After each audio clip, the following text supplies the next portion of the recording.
अस्सलाम वालेकुम। मैं हूं सैयद रजा नकवी।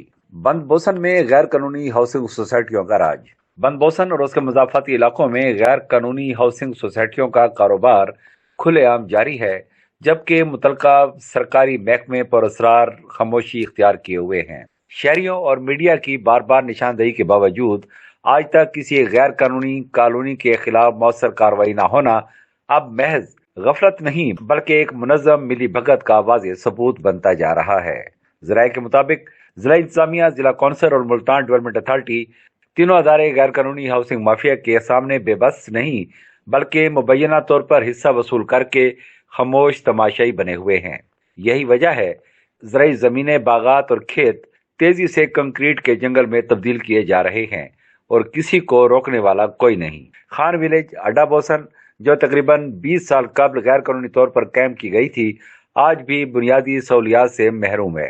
न सीवरेज है, न साफ पानी, न सड़कें और न ही बिजली का मुनासिब निज़ाम। इस तरह अड्डा बरसाती पर यूसुफ हंजरा की गैर कानूनी कॉलोनी के मकीन शदीद मुश्किलात में जिंदगी गुजार रहे हैं, मगर इंतजामिया टस से मस नहीं हो रही। तशवीशनाक बात यह है, अड्डा बरसाती बस्ती बोसन अताड़ ईदगाह के करीब और बस्ती बोसन अताड़ से मर्दानपुर रोड तक नई गैर कानूनी हाउसिंग सोसाइटियां तेजी से कायम की जा रही हैं, जहां धड़ल्ले से प्लाट्स फरोख्त हो रहे हैं।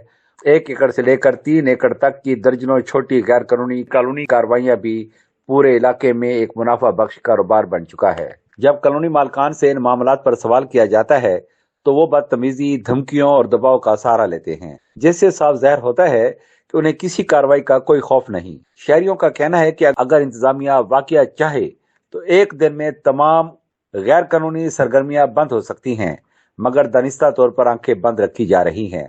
इलाका मकीनों और शहरी हलकों ने मुतालबा किया है कि कमिश्नर मुल्तान और डिप्टी कमिश्नर फौरी तौर पर गैर जानिबदार इंक्वायरी करवाएं, गैर कानूनी हाउसिंग सोसाइटियों के खिलाफ बिला इम्तियाज ऑपरेशन किया जाए और इस घनौने खेल में मुलव्वस अफसरों को कानून के कटहरे में लाया जाए। बसूरत देगर बंद बोसन में जमीनों पर कब्जा माफिया का ये खेल मजीद फैलता जाएगा और आम शहरी अपनी जमा पूंजी से महरूम होते रहेंगे।